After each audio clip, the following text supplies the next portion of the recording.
예, 반갑습니다. 이렇게 뵙게 돼서 너무 기쁩니다. 아, 좀 상당히 어려운 내용인데 목사님께서 공부를 열심히 다 같이 함께 하셨다고 하셔서 같이 한번 더 나눠보기를 원합니다. 그 신비하다라는 것은 잘 알지 못한다라는 그런 의미를 훨씬 넘었습니다. 우리가 설명할 수 있는 모든 것들을 다 토해놓고 난 다음에 더 이상 설명할 수 없을 때, 그때 이제 신비의 깊이가 찾아온다라고 생각을 합니다. 그래서 우리가 할 수 있는 데까지 한번 오늘 조금 해보고, 그리고 우리가 이제 더 이상 할 얘기가 없다라고 고백하는 그런 시간이 되었으면 좋겠습니다. 그리스도의 십자가의 죽음은 우리 기독교 신앙의 핵심 가운데 핵심입니다. 그런데 이 십자가의 실제 리얼리티, 또 그 의미, 또 그 결과, 동기, 이런 것들이 무엇일까라고 하는 그런 그 문제, 이런 주제는 참 어려운 주제입니다. 굉장히 어렵습니다.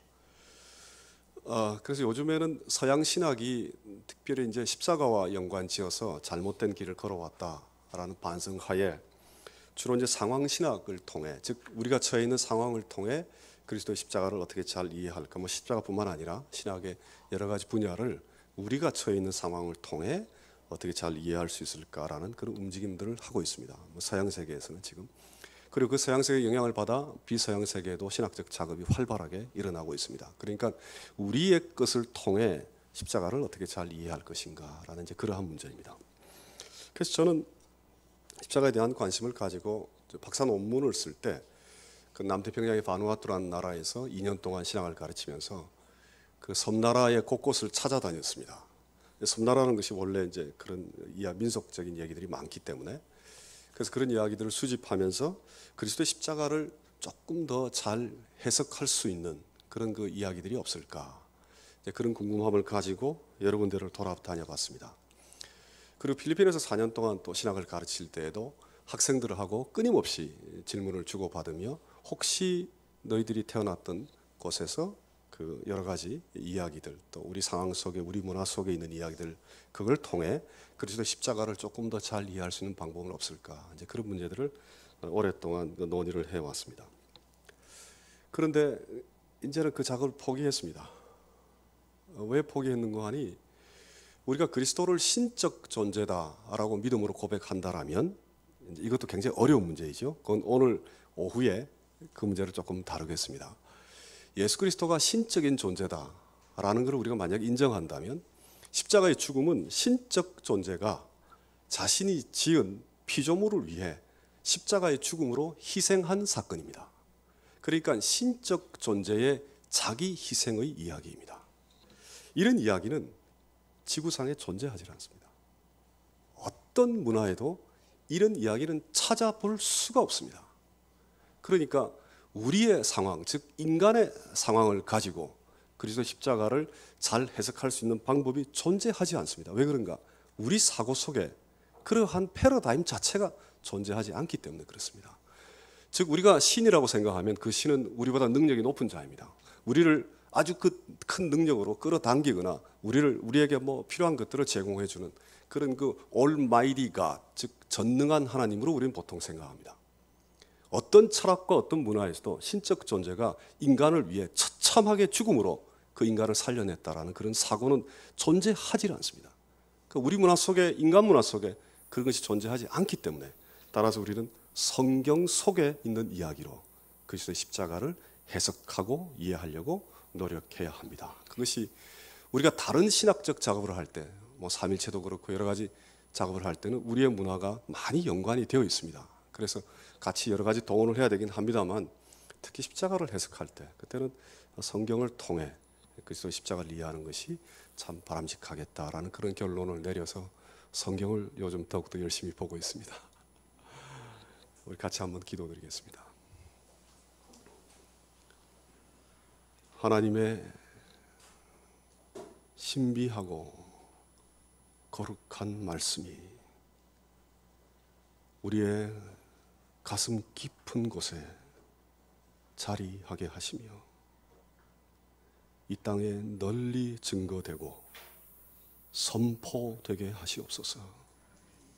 예수님의 이름으로 기도드립니다. 아멘.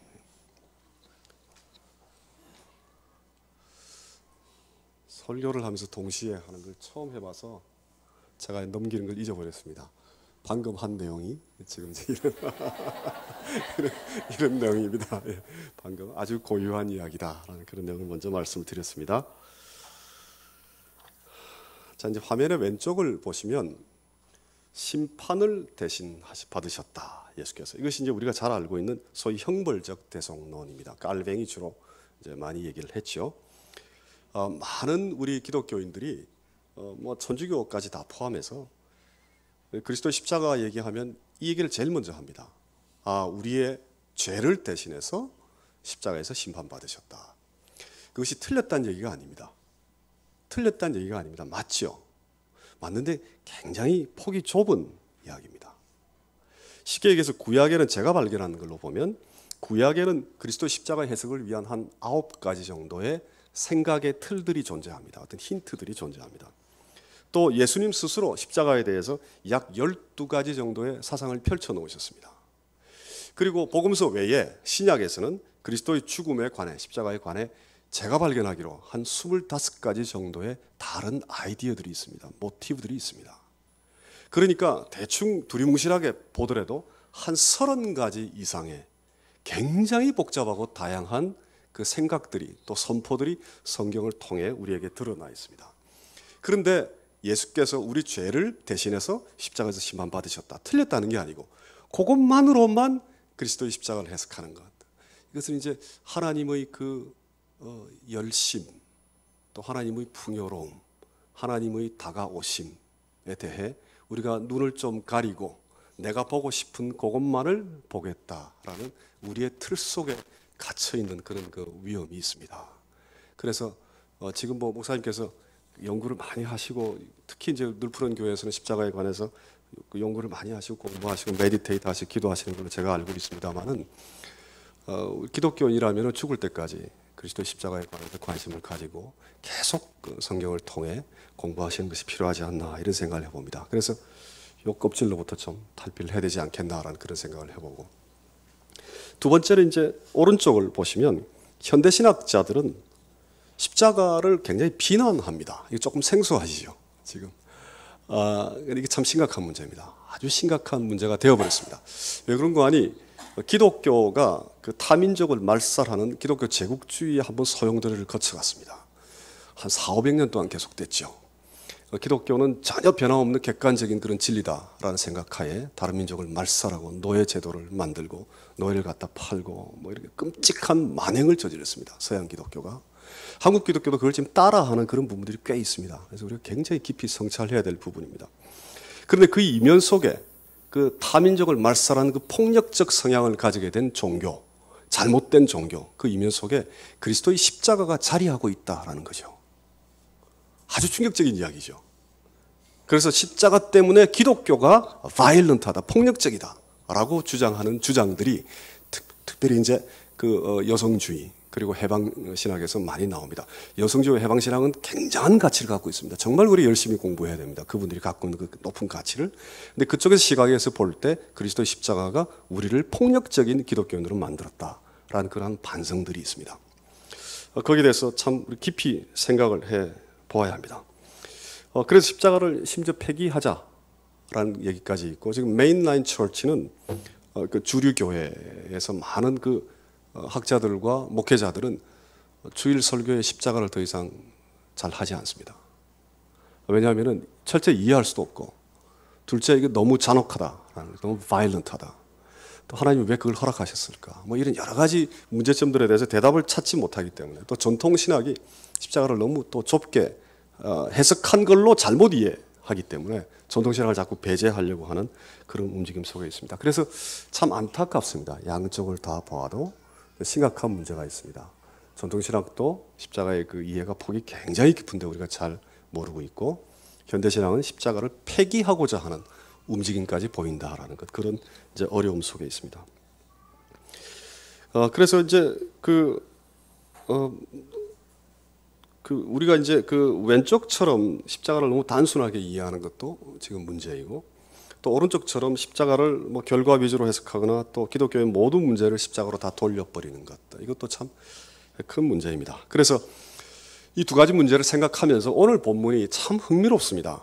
오늘 본문은 제가 최근에 이 본문이 참 흥미롭다라는 걸 생각하게 되어서 조금 연구를 하고 있습니다만, 이 본문이 기독교의 지금 현대 신학이 갖고 있는 문제점들, 또 전통 신학이 갖고 있는 여러 가지 면들을 상당히 이렇게 적절하게 잘 드러내는 그러한 본문입니다. 그래서 본문을 따라서 그 십자가의 우리의 이해가 어떤 요소들을 갖고 있는가를 한번 같이 살펴보고, 그리고 제목은 지금 나눔, 짊어짐, 모음입니다만은 이걸 만약에 설교 시간에 다 한다 그러면 저녁에 한 6시 정도까지 해야 되지 않겠나 싶습니다. 그래서 그건 너무 제가 고문을 하는 것 같고요. 여러분들은 그거보다는 나눔에 관해서만 조금 더 시간이 허락하면 조금 더 다뤄보겠습니다.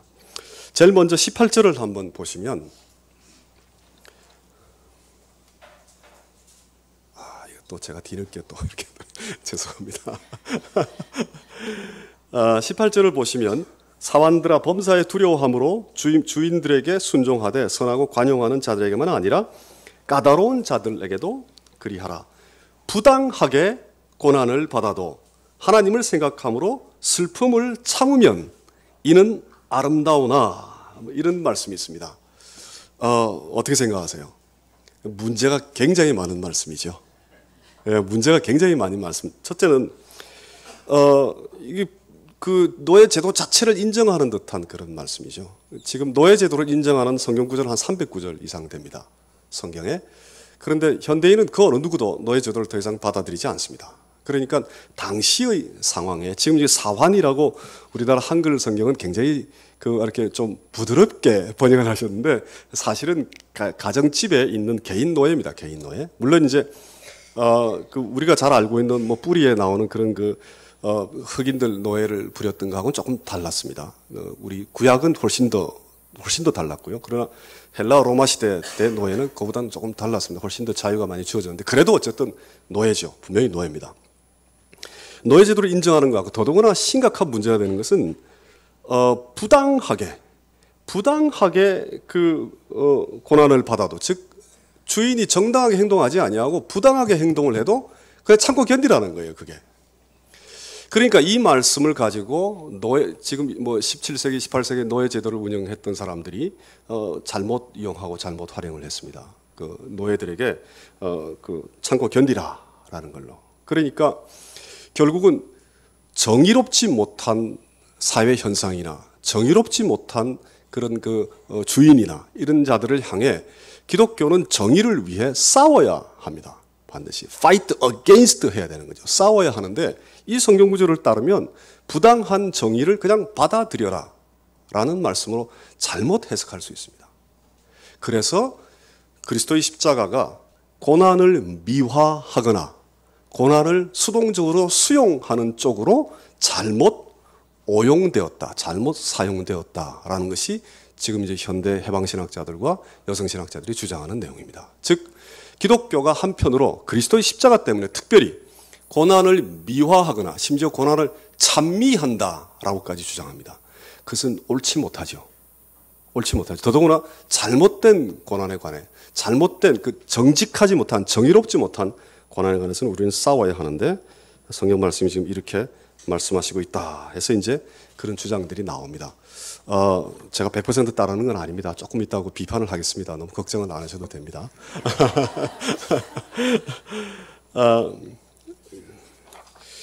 지금 뭐 바로 비판을 좀 하겠습니다. 그러면은 이제 십자가가 폭력적이다라는 것, 그렇죠, 당연히. 십자가는 아주 잔인하고 폭력적인 죽음입니다. 그걸 부인할 수는 없습니다. 십자가는 아주 폭력적인 그런 죽음입니다. 그런데 폭력이라는 것과 희생이라는 것과 또 정의라는 것, justice라는 것은 결코 동일하지 않습니다. 그러니까 우리가 그걸 잘 구분해야 됩니다. 즉 이제 희생 가운데 어떤 것들은 반드시 폭력적이지 않습니다. 그러니까 그리스도의 십자가가 희생적 죽음이라면 그 희생적 죽음이 비록 겉으로 드러난 죽음의 유형은 굉장히 폭력적이긴 하지만, 그러나 본질을 더 들여다보면 그것이 반드시 폭력적인 것은 아니다.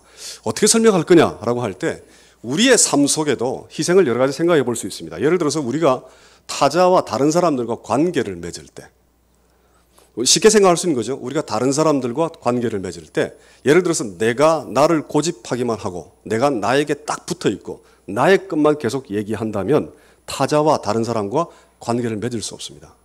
불가능합니다. 그것은. 근데 최소한 우리가 다른 사람과 관계를 맺으려면 그 사람 얘기를 일단 들어야 하고 그 사람의 입장에서 나를 생각해 봐야 하고 나를 조금 멈추고 참아야만 그 사람과 인격적인 관계를 맺을 수 있습니다. 이걸 이제 철학자나 신학자 파넨베르크라는 분은 굉장히 어렵게 표현해서 엑소센트리시티라는 그런 멋진 말을 했는데 뭔가 하니 우리가 우리 자신을 넘어설 수 있는 거라는 거죠. 왜냐하면 내가 나에게만 붙어 있는 게 아니라 내가 타자 속에 들어가 그 타인이 나를 바라보게 되므로 내가 나를 넘어설 수 있다는 점은 그런 얘기입니다. 그러니까 뭐 쉽게 얘기해서 어쨌든 누군가 관계를 맺으려면 최소한 나를 100% 고집해서는 절대 불가능합니다. 그러니까 무언가 양보하고 무언가 포기해야 되는 것들이 있습니다. 참아야 하고. 그것을 우리가 희생이라고 할 경우에 그 희생은 절대 폭력적이지 않습니다. 그 희생은. 그러니까 그러한 요소가 분명히 있다는 거죠. 조금 더 나아가 우리가 사랑이라고 할 때 사랑의 그 본질에 관해서 생각할 것들이 참 많습니다. 우리가 사랑을 하면 사랑을 위한 사랑, 사랑에 의한 사랑 이렇게 생각하는 경우가 참 많습니다. 그런데 정말 아무도 가르쳐주지 않은 젊은 분들, 뭐 연세부 드신 분들도 얼마나 사랑할 수 있죠. 아무도 가르쳐주지 않은 그런 그 젊은 친구들이 사랑하게 될 때 자기를 희생합니다. 사랑하는 자를 위해 희생합니다. 때로는 뭐 먼 거리를 걸어가기도 하고 때로는 밤을 새워서 뭔가를 만들기도 합니다. 사랑이라는 그 의미 속에 희생이 빠져 있다면 그건 사랑이 아닙니다. 사랑한다라는 그 속에 반드시 희생이 들어가 있죠. 따라서 모든 희생이 폭력적이지도 않고 사랑 속에는 자기 참음과 인내와 견딤이라는 요소가 우리의 삶 속에도 심지어 들어가 있는데 하나님이 인간이 돼서 우리를 찾아온 그 희생과 그 사랑을 폭력이라고 표현할 수 있느냐라는 것. 그것이 이제 첫 번째 문제가 되고요. 두 번째는 이제 정의로움이라는 것인데 심판이라는 그 개념을 현대인들이 너무 싫어합니다. 심판이라는 게 잔혹하다라는 거죠. 그 자기 아들을 그렇게 심판하느냐. 그냥 용서하시면 안 되느냐라는 거죠. 성경에 용서라는 개념이 계속 나오니까 그것이 이제 성경의 큰 신비죠. 십자가 사건에 대해서 심판과 용서가 동시에 발생했다는 것이 이제 큰 신비이긴 한데 심판하는 개념 싫어해요. 그런데 한번 이렇게 바꾸는 생각을 해보면 하나님께서 우리를 심판하신다라는 것은 그 심판으로 만약에 종결된다라면 그 심판은 참혹한 것이죠. 그런데 하나님이 심판으로 깊이 개입하셔서 우리를 살려내시기 위한 거죠. 그러니까 그 심판은 하나님이 우리를 방치하거나 하나님이 인간을 외면하거나 하나님이 인간이 자기 마음들 자기들끼리 그냥 살게끔 놔두시는 게 아니라 찾아와 개입해서 우리에게 관여하셔서 우리를 트랜스폼 하셔서 바꾸셔서 하나님께로 인도하시는 과정 속에 포함되어 있는 것, 그것이 심판입니다. 그러니까 정의를 세우고 우리에게 의를 심어주기 위해 하나님께서 심판을 하시는 그 내용 속에 전체적으로 포함되어 있는 것이기 때문에 그러한 심판을 violent하다, 폭력이다라고 이름 짓는다라면 그것은 그 뭐 어떤 우리의 행동도 전부 다 폭력적인 것이 되어버립니다. 그러니까 그 두 가지 측면에서 십자가를 폭력으로만 이해하는 것은 상당히 문제가 있다라는 그런 생각입니다. 이건 제가 논문에 쓰는 내용인데 제가 논문에 쓰는 내용인데 어쨌든 예. 그다음 21절을 한번 살펴보겠습니다. 이를 위하여 너희가 부르심을 받았으니 그리스도도 너희를 위하여 고난을 받으사 너희에게 본을 끼쳐 그 자치를 따라오게 하려 하셨느니라. 본을 끼쳤다라는 것, 즉 모범을 보이셨다라는 말씀이죠. 방금 말씀드린 그 현대 신학자들이 이제 그 심판으로 해석을 하고 죄에 대해서 해석을 하면 자꾸 이제 너무 잔혹한 것처럼 보이니까 그런 것들을 가능한 한 사용하지 아니하고 많이 사용하는 용어들이 선물이다, 뭐 용서다, 이제 사랑이다, 그 다음에 그 도덕적 모범을 보이셨다, 십자가의 죽음으로 그런 표현들을 많이 사용합니다.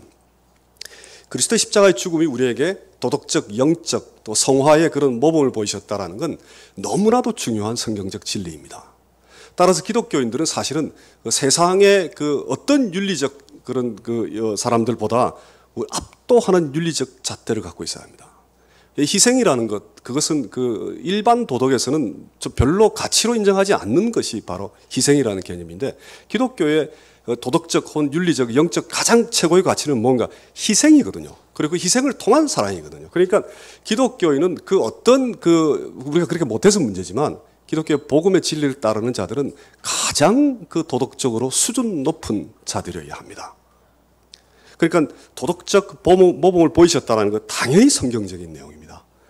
그런데 어떤 분들이 문제는 도덕적 모범만을 보이셨다라고 하는 분들이 계세요. 다른 거는 의미가 없고 십자가의 의미가 다른 건 없고 우리에게 어떤 모범만을 보이셨다라고 주장하는 분들이 계세요.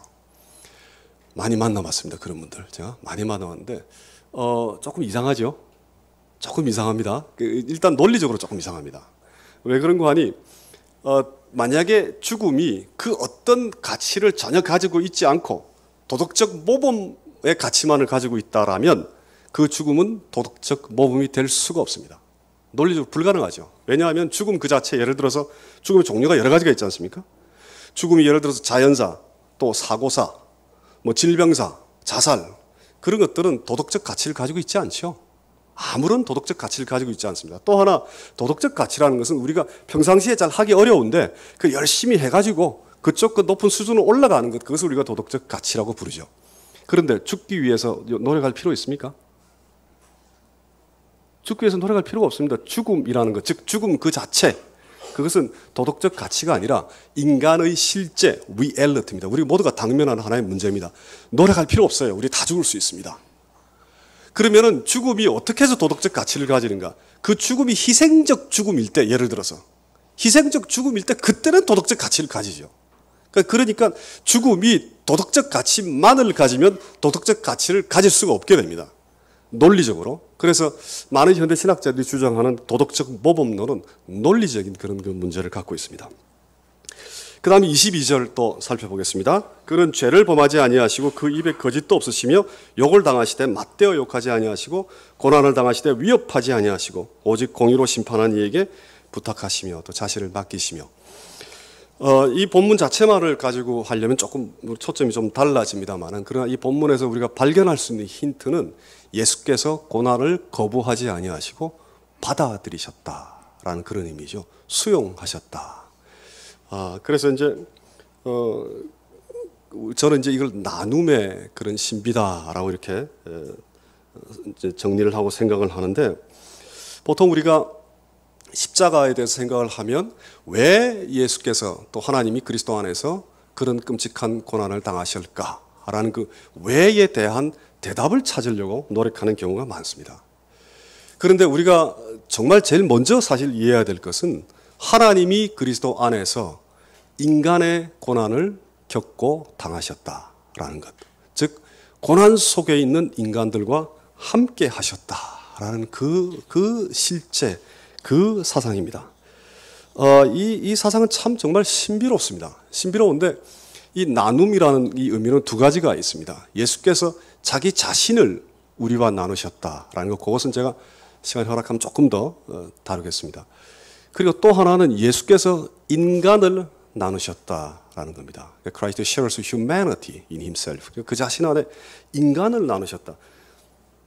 우리가 그리스도의 죽음하면 예수께서 부활할 게 너무 당연하니까 우리는 스토리의 결말을 아는 사람들이죠.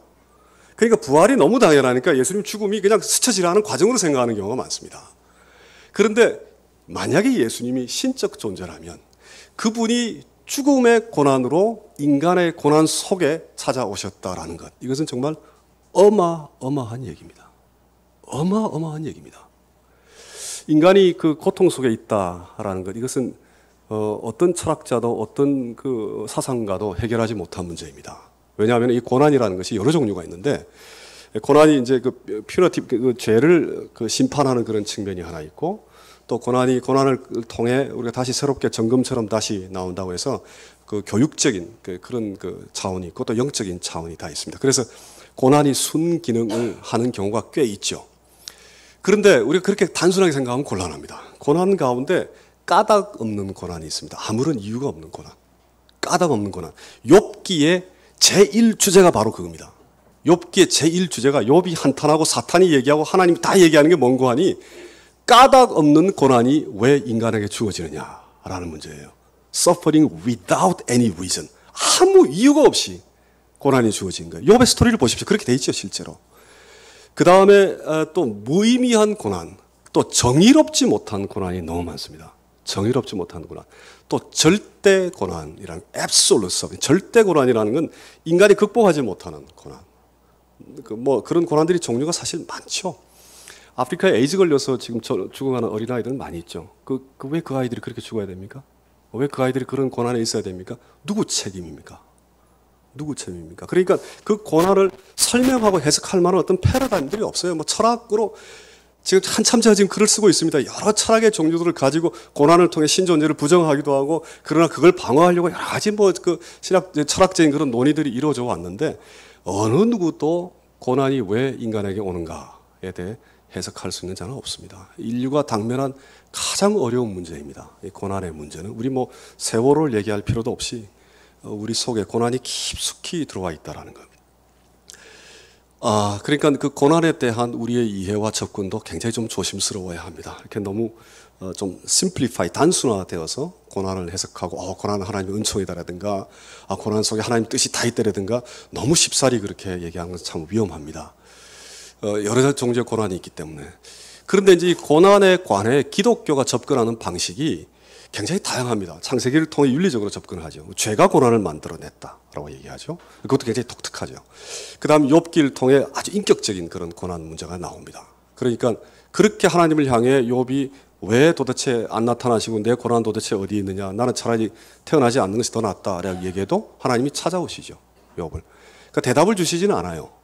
그런데 최소한 하나님께 나의 이 까닭없는 고난에 대해 때로는 분노하기도 하고, 때로는 울분을 토하기도 하고, 때로는 lament, 한탄할 수 있는 그런 인간과 그 한탄하는 인간을 품으시는 하나님 사이에 신비스럽고 인격적인 관계가 성경에 펼쳐져 있습니다. 고난에 대한 놀라운 이야기입니다. 이 이야기 자체가 현대 철학도 따라가기 어려운 굉장히 심오한 그런 얘기들이 욥기서에 전개되어 있습니다. 또 전도서 같은 경우는 신비의 공간이 있어요. 고난 속에 차 있는 인간들이 하나님한테 한탄하지 않아요. 그냥 그걸 받아들입니다. 그냥 받아들이고 하나님의 존재를 그냥 인정합니다. 그러니까 하나님과 인간 사이에 고난이 발생하더라도 서로 충돌하지 아니한 그런 어떤 신비스러운 공간이 자리하고 있다라는 게 전도서의 내용입니다. 굉장히 다채롭습니다. 그런데 레디컬한 해석이 가능하죠. 기독교는 고난에 대해 굉장히 극단적인 해석을 합니다. 무엇 때문에? 십자가 때문에. 그러니까 우리가 고통당할 때, 또 우리가 고통당하면 보통 많은 사람들이 우리를 떠나버립니다. 또 내가 고통 속에 있으면 내가 나를 잊어버리고 싶어요. 내가 때로는 죄악 속에 빠져서 고통이 나의 죄를 통해 오는 것 같으면 내가 나를 버리고 싶어요, 때로는. 그러니까 우리는 버림받는 삶 속에 살아가는 거죠. 소외라는 것은 그렇게 깊은 버림받음 속에 있는 것을 우리가 소외라고 얘기합니다. 그런데 모두가 다 나를 떠나고 내가 나를 떠나고 싶어도 나를 떠나지 않는 하나님이 계시죠. 그리스도의 십자가로 우리를 찾아오셔서 우리 고난 한가운데에 하나님이 함께 하신다라는 것.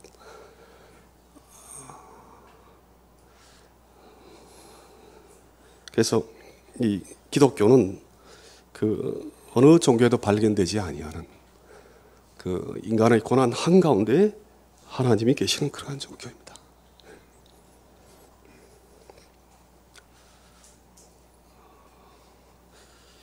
이제 24절을 또 함께 살펴보겠습니다.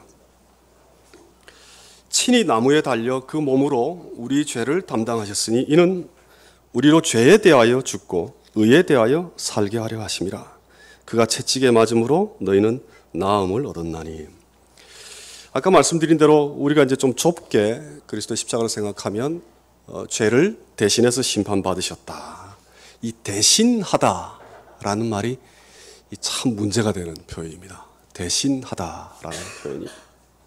근데 오늘 본문에서는 담당하셨다라고 하고 있죠.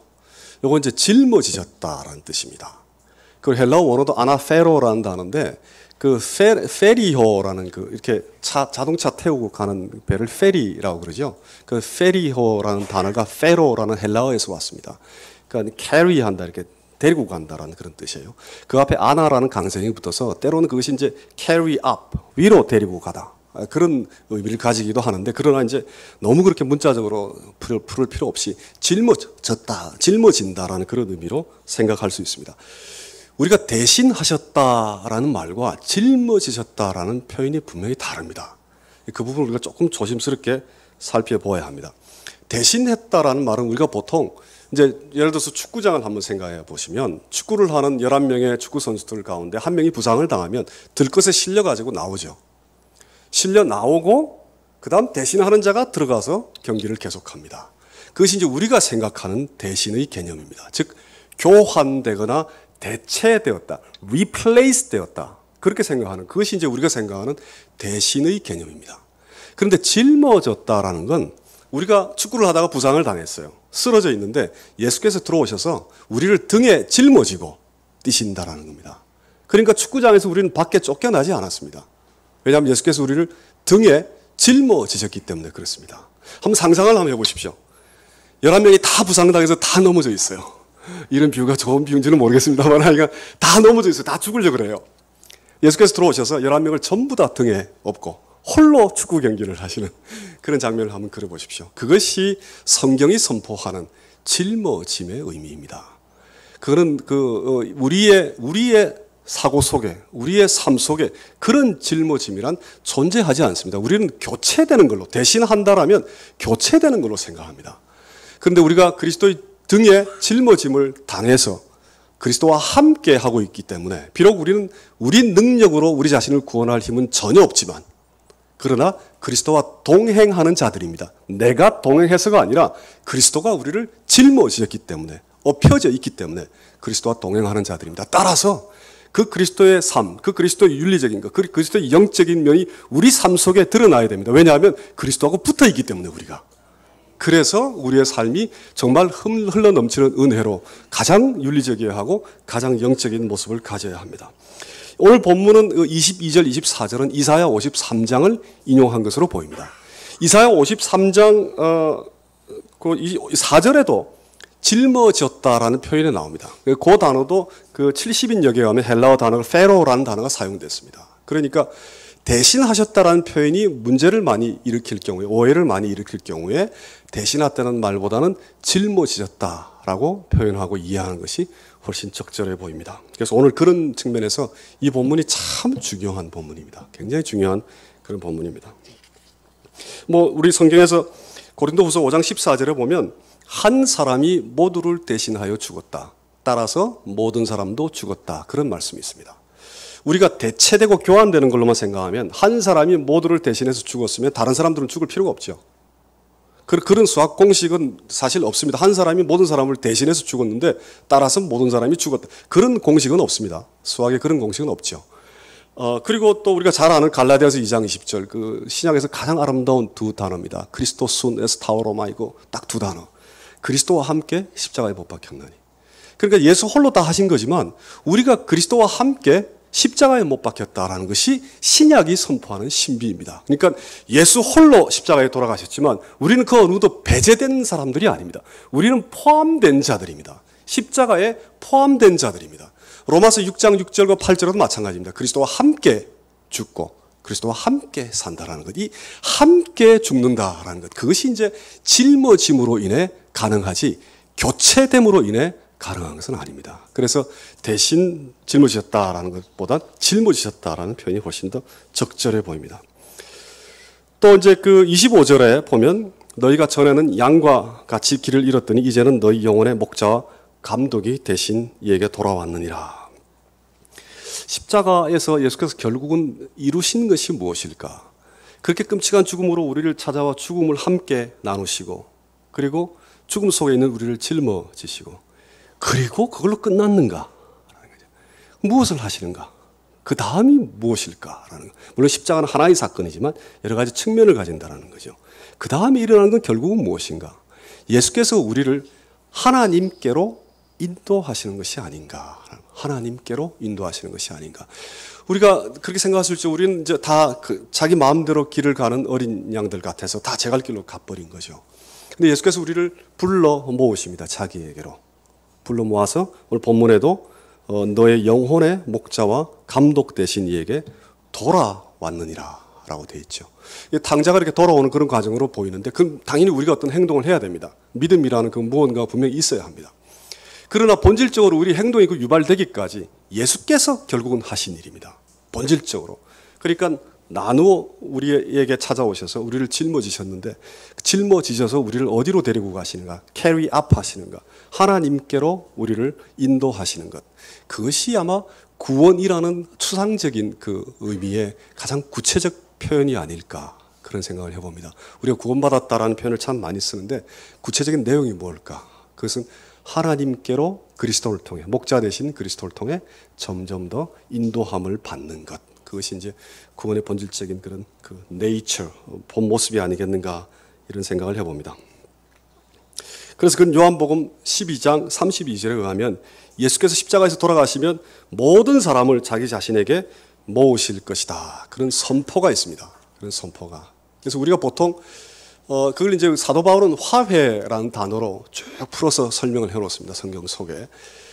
그런데 화해라고 얘기하면 많은 분들이 그 오해를 하세요.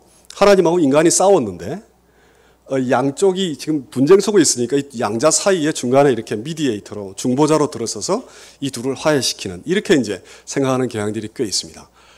그런데 성경이 선포하는 그리스도의 화해는 그렇지 않습니다. 화해는 일방적인 화해입니다. 일방적인 화해. 즉 하나님께서 그리스도 안에 성령의 은혜로 우리를 찾아오시어 우리와 나누시고 우리를 짊어지셔 하나님께로 우리를 데리고 가는 것. 그것이 화해입니다. 그러니까 양자 사이에 그 어떤 균열이 생겨가지고 중간에 개입한 삼자가 개입한 그런 사건이 아니고 하나님께서 찾아와서 하나님이 우리를 자기 자신에게로 데리고 가시는 아주 일방적인 그 속에 물론 우리의 반응과 우리의 참여함과 우리의 또 그 감사 하나님께 감사를 드리는 그런 것들이 이제 그런 그것이 우리 속에 당연히 드러나야 되죠. 그러나 본질적으로 이건 그리스도의 사건이고 그리스도의 일이다 그렇게 생각할 수 있습니다. 그래서 이제 그걸 저는 이제 모음의 사상이다 이렇게 부릅니다. 그래서 사실은 짧은 시간이지만 나눔과 짊어짐과 모음, 드로잉하는 모음을 제가 간략하게 설명을 드렸습니다. 그래서 이렇게 결론을 보시면 지금 이 양자로 이렇게 나누어져 있습니다. 전통적인 견해는 주로 수동적, 파괴적, 회기적 그런 그 측면에 초점을 더 맞췄습니다. 왜 그런가? 왜 전통적인 견해 이런? 왜냐하면 죽음이 발생했기 때문에 그렇습니다. 예를 들어서 그리스도의 십자가를 우리 사랑으로 해석하자. 현대인들이 그렇게 해석하는 분들이 참 많아요. 그리스도의 십자가는 사랑이다. 사랑이면 왜 죽음이 발생해야 됩니까? 그냥 사랑할 수 있잖아요. 그러니까 죽음이 발생했다라는 사실 자체를 넘어갈 수가 없기 때문에 이 수동적이고 파괴적이고 회기적인 그런 면, 파괴적이라는 것은 디스트럭티브하다는 게 아니고 예를 들어 우리 죄를 파괴했다든가 우리의 죽음을 파괴했다든가 우리의 무지를 깼다든가 그런 의미에서 디스트럭티브하다는 그런 의미입니다. 쭉 보시면 뭐 죄의 심판, 죽음, 이제 죄보다 훨씬 범위가 넓죠. 버림받음, 무의미, 또 인간의 한계, 어두움, 뭐 이런 그 불의 이런 것들이 다 포함됩니다. 옛사람, 정체적으로 다 포함되는 얘기입니다. 그것들이 죽어야 되는 거죠. 근데 현대인들은 이제 능동적, 구성적, 전향적 그 측면 쪽에 훨씬 더 강조를 많이 합니다. 용서, 사랑, 선물, 정의를 이렇게 많이 강조를 합니다. 자, 이게 중요한 것은 수동적, 파괴적, 회기적 면으로 그쳐버리게 되면 십자가는 마치 다 끝나버린 것처럼 그렇게 해석할 수 있습니다. 종결된 것처럼. 그러니까 what happened already happened. 다 끝나버린 거예요. 더 이상 우리가 참여할 필요도 없고 우리의 삶의 현장에 어떠한 그 연관성을 갖지 못해요. 그렇게 될 경우에. 우리는 공짜 점심만 늘 먹고 그냥 펑퍼짐하게 사는 사람들이 되어버립니다. 그래서 이 과거의 그 수동적인 면으로부터 출발해야만 하지만 저걸로 그쳐서는 곤란하다라는 거죠. 그래서 능동적이고 구성적인 것, 무언가 만들어내는 구성적인 그런 요소가 있어야 되는 문제는 능동적이고 구성적인 요소만을 강조하는 것도 또 문제입니다. 왜냐하면 파괴적이고 회기적인 면이 없이 능동적인 면이 만들어지는 것은 불가능하기 때문에 그렇습니다. 그리스도 십자가의 죽음은 사랑이긴 하지만 일단 죽음입니다. 먼저. 가장 본질적인 모습이 뭐냐? 그건 일단 죽음입니다. 1차적으로. 그러니까 그 죽음을 포장해버리고 다른 걸로 십자가를 위를 마치 장미로 장식하듯이 그렇게 포장해버리고 십자가는 사랑이다, 뭐 선물이다 이렇게만 해석하는 것은 뿌리가 없는 거예요. 왜 그렇게 되는지를 설명할 수가 없습니다. 그래서 십자가는 결국은 양쪽 면을 다 가지고 있어야 되고 우리 양쪽을 다 균형 있게 이해하는 것이 참 필요하고 저는 이제 이 양쪽 면을 아우르는 하나의 틀로 나눔과 짊어짐과 모음이라는 그 표현을 하나의 틀로 사용을 하고 있습니다.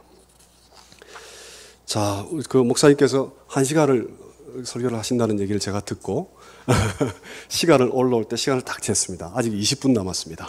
그러니까 조금 더 하겠습니다. 이 나눔과 짊어짐과 모험 가운데 이 세 가지를 다 하기는 곤란하고요. 지금 나눔에 관해 조금 더, 나눔의 두 가지 면이 있다고 말씀드렸죠. 근데 첫 번째 면, 예수께서 자기 자신을 십자가에서 우리와 나누었다라는 거 좀 생소하실 겁니다. 그 부분을 조금만 더 다루겠습니다. 마가복음 14장을 근거로. 마가복음 14장 22절에서 25절을 보시면 제가 한번 읽어보겠습니다. 이게 이제 우리가 다 잘 아는 최후의 만찬 말씀이죠. 제가 왜 마가복음을 인용하는가? 마가복음이 원복음에 가장 가깝습니다. 마가복음이 가장 오래 전에 가장 먼저 기록된 복음서일 것이다라고 짐작을 합니다. 그래서 굉장히 진보적인 분들도 마가복음만큼 그래도 아마 예수께서 직접 말씀하신 게 아닐까 뭐 이렇게 이제 좀 쳐줍니다. 그래서 마가복음을 근거로 많이 하는데 오늘 오후에 그 문제를 좀 다루겠습니다. 마가복음 10장 이게 이제 최후의 만찬 장면이죠. 우리가 다 잘 아시는 장면입니다. 뭐 떡을 가지사 축복하시고 제자들에게 주시면서 뭐라고 말씀하십니까? 받으라라고 얘기하시죠. 먼저 받으라. 우리 초청하시는 겁니다. 받으라 이렇게. 그 다음에 이게 내 몸이다 그러세요. 내 자신이다 그러지 아니하고 내 몸이다 그렇게 얘기하십니다. 그 다음에 이제 피에 관해서 얘기하면서 그 제자들만 모여 있었을 텐데 아니면 뭐 예를 들어서 익스텐드 됐다 그러면 한 70명이 예를 들어서 모였다 하더라도 몇 명 안 되죠. 근데 예수께서 많은 사람을 위해서 흘리는 피다. 그리고 그 피는 새로운 약속이다, 언약이다 이런 말씀을 하십니다. 굉장히 이상한 얘기를 하세요. 굉장히 이상한 얘기를 하십니다. 그 다음에 이제 또 다른 얘기가 있는데 전통적으로 이 말씀을 어떻게 해석을 해왔는고 하니 성찬을 시작하신 것이다. 그렇게 이제 우리가 이해를 하죠. 성찬을 제정하신 것이다. 틀린 얘기는 아닙니다. 틀린 얘기가 아니고 성찬을 제정하신 그러니까 최후의 만찬이 결국은 성찬을 예수께서 설명하시고 시작하신 것이다. 이제 그렇게들 이해하고 계시죠? 예.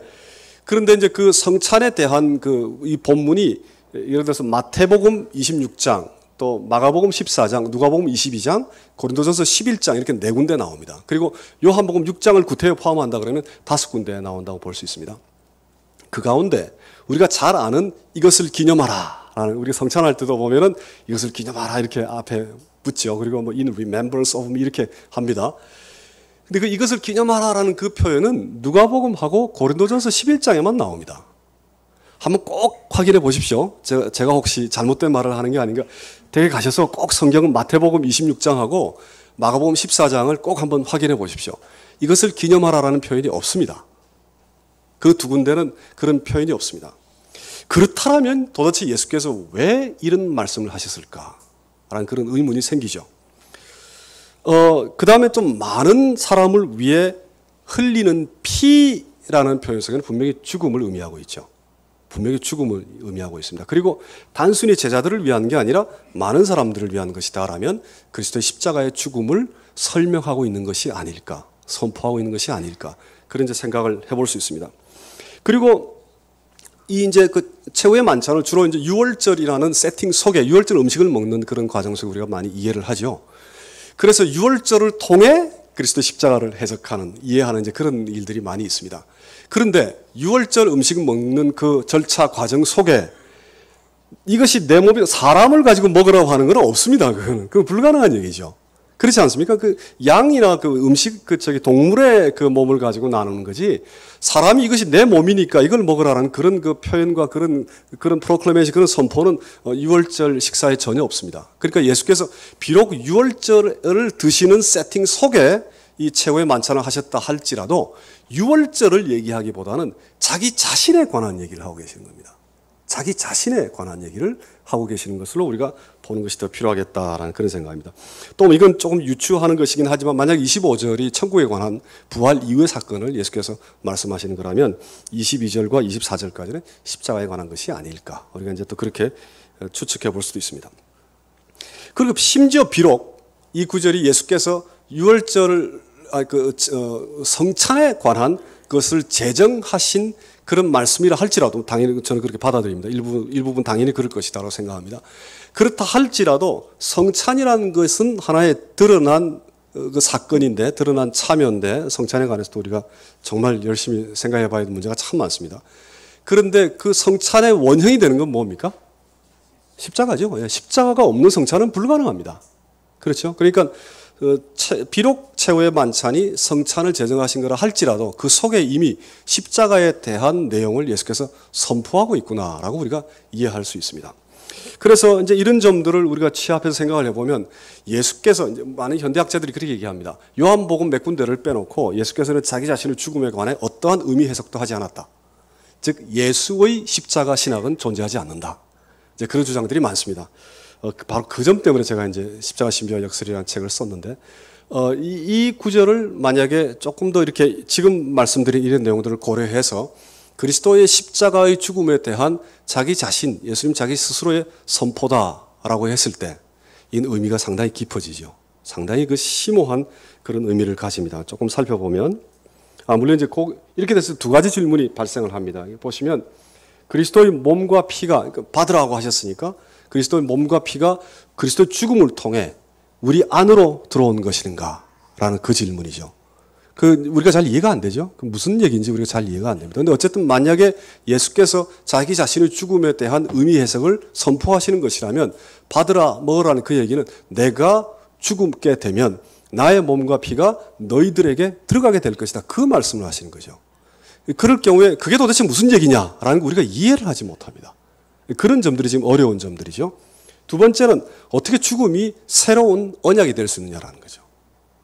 새로운 단어가 마가복음에 있니 없니 가지고 논쟁이 있습니다. 신약 성경은 크게 두 가지의 그 종류가 있습니다. 그 비잔틴 텍스트가 있고 알렉산드리안 텍스트가 있습니다. 영어 성경 가운데 킹 제임스 버전만은 빼놓고 대부분 알렉산드리안 텍스트를 쫓습니다. 비잔틴 텍스트가 조금 더 늦게 기록된 걸로 생각하기 때문에.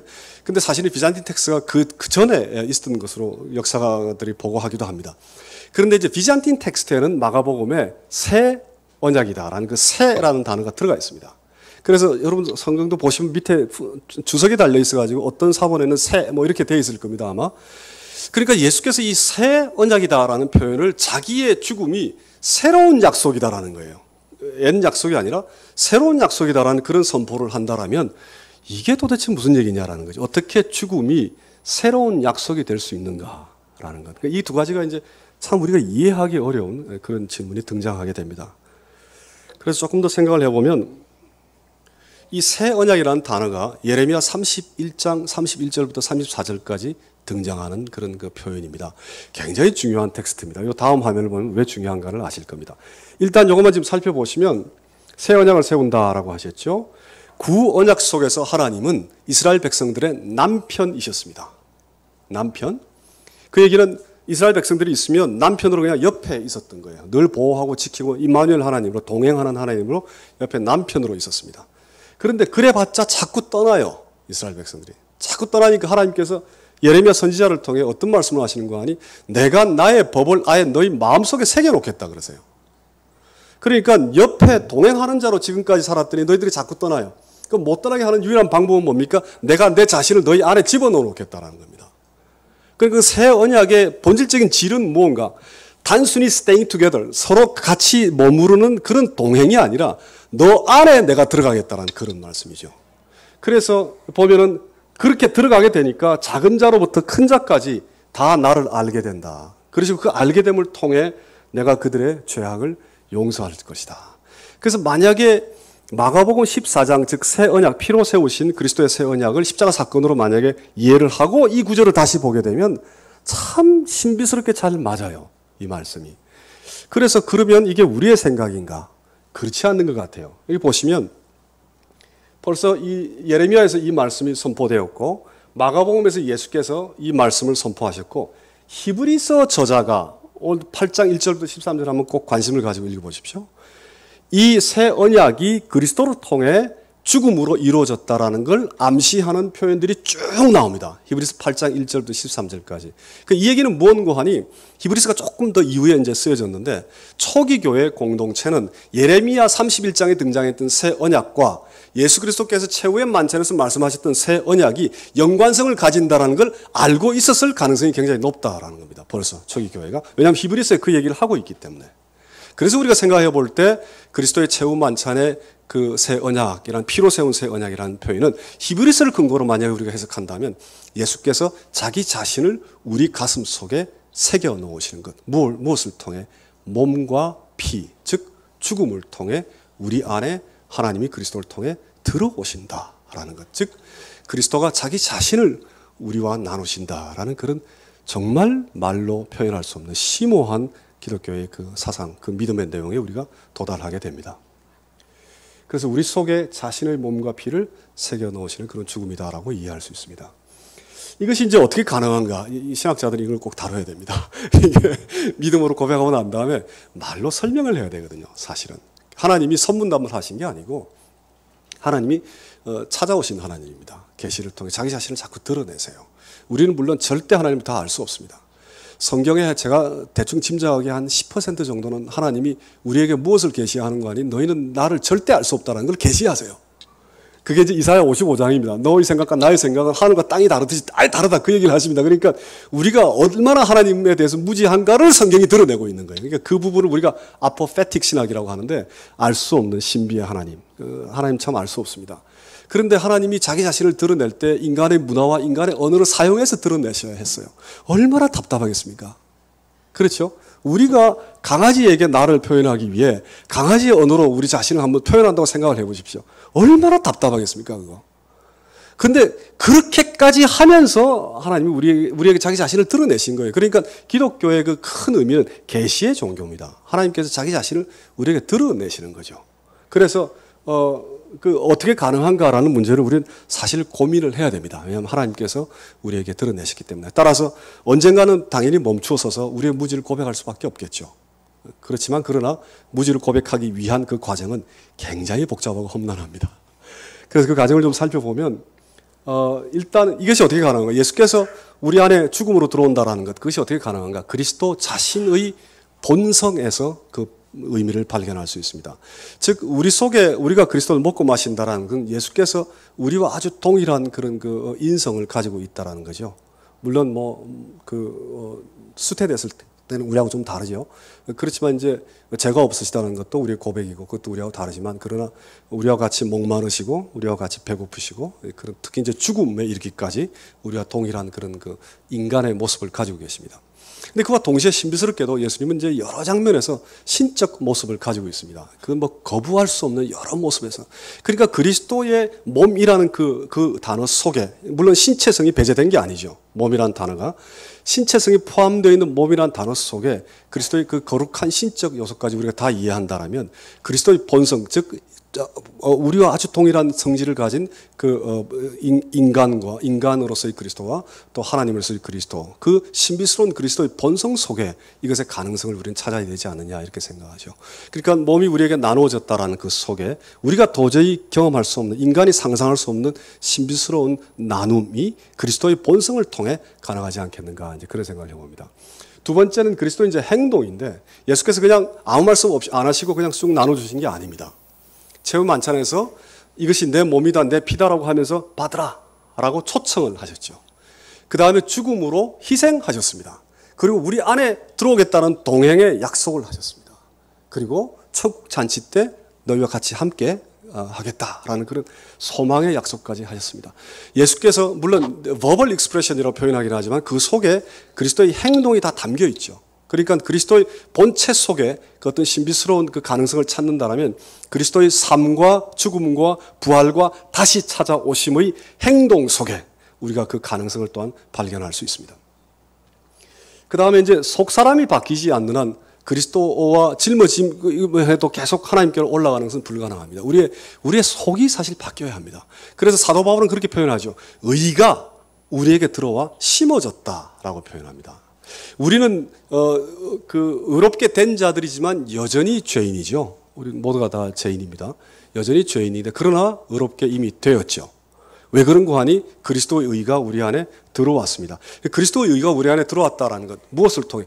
죽음으로 들어왔다라는 그 굉장히 구체적인 그런 그 비주얼라이즈, 이렇게 형상화된 모습이 바로 예수께서 선포하시고 있는 거죠. 빵을 가지고 이게 내 몸이다.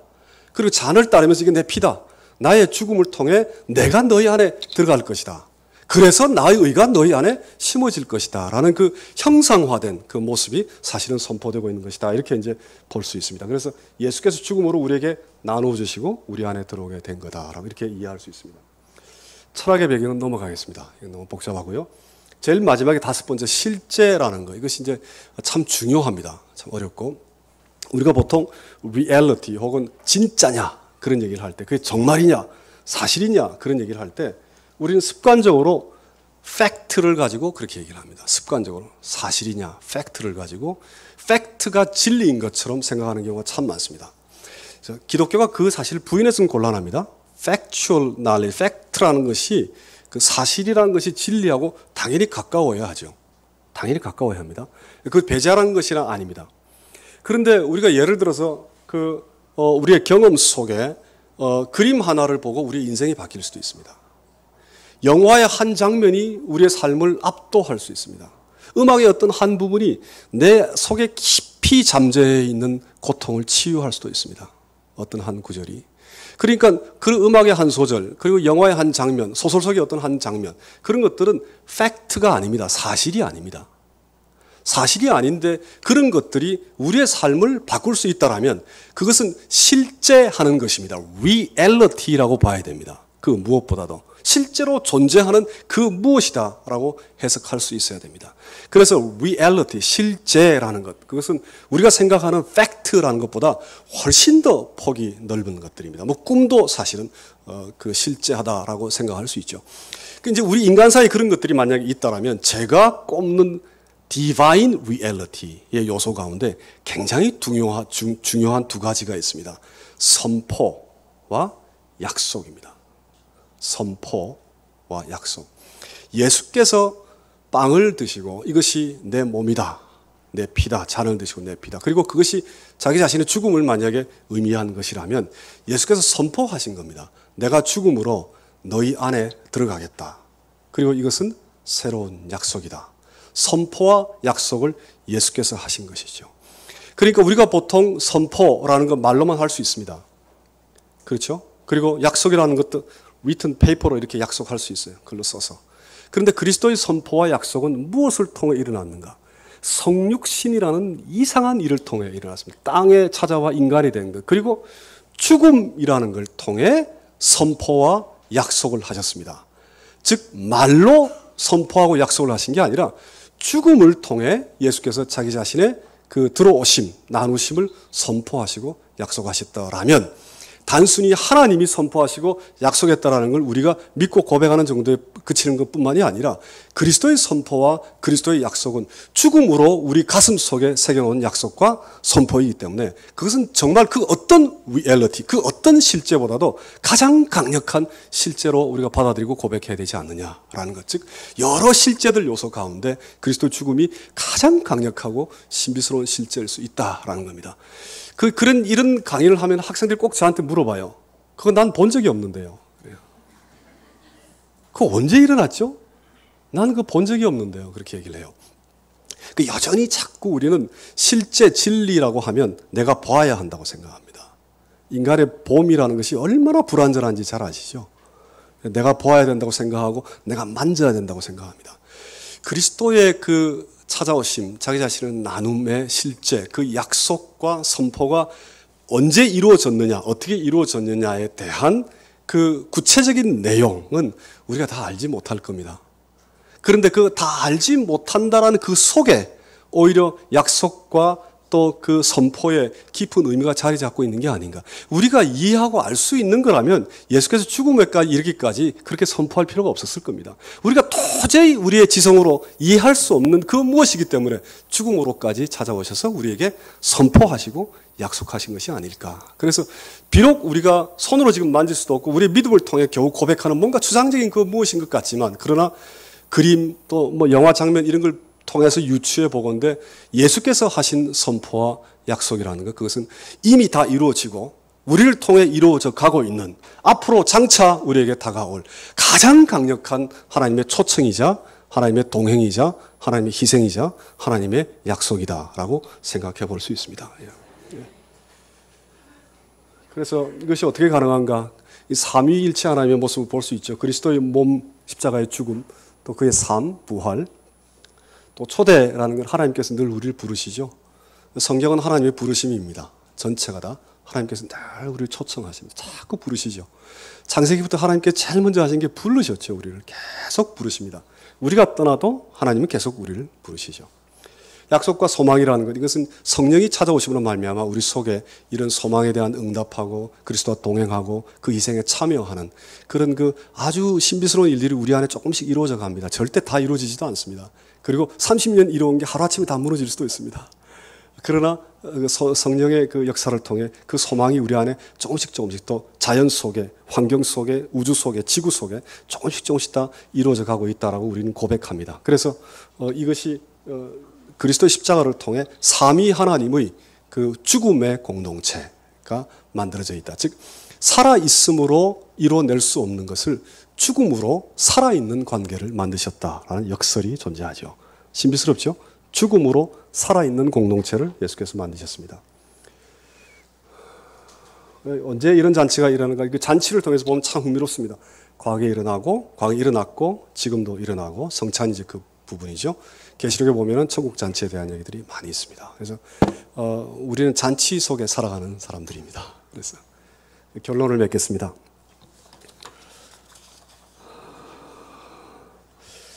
받으라 내 몸이다 라고 우리를 자신에게 예수께서 초대하셨습니다.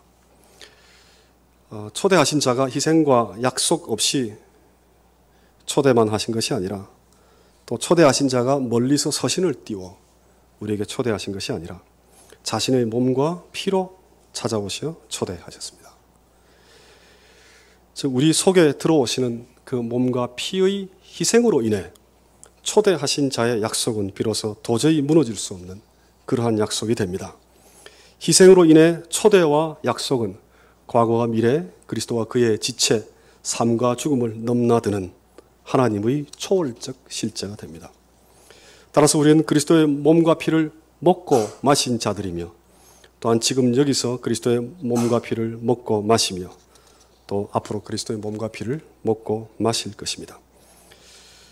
예수께서 십자가의 죽음으로 자신의 몸과 피를 우리에게 먹이셨습니다. 하나의 몸이신 그리스도께서 우리에게 나누어 지셔서 우리가 그리스도의 공동체, 즉 한 몸이 되었습니다. 비록 우리가 어떻게 이런 신비스러운 일이 일어나는지를 정확히 경험할 수도 없고 알 수도 없지만 그것은 십자가의 죽음으로 그리스도의 몸과 피로 새로운 생명을 우리 마음에 기록하시는 하나님의 언약이자 선포이기 때문에 우리가 믿고 나누고 살아가고 고백합니다.